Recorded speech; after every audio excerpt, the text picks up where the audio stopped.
Hello everyone! In today's video, we will explore the topic of how to see who viewed your Facebook profile. So let's dive into it. Firstly, navigate to the Facebook app on your mobile screen and tap on the icon to open it. Once the app is open, locate and tap on the three horizontal lines from the top right corner. A new menu will pop up on the screen with various options. Tap on Profile to open your profile page. Once your profile page is displayed, tap on the three horizontal dots next to the Edit Profile button. In the profile settings, you will find an option named Turn on Professional Mode. Tap on this option to open it. Before turning on Professional Mode, carefully read the provided information. Once you are ready, tap on the Turn On button. Enable the Set Default Post Audience to Public option, and then tap on Continue.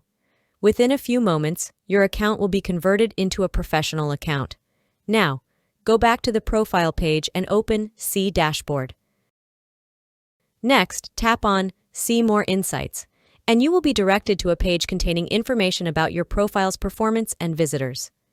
This is the simplest way to get insights into who viewed your Facebook profile. I hope this video is helpful for you. For more videos, please subscribe to our YouTube channel, and thank you for watching.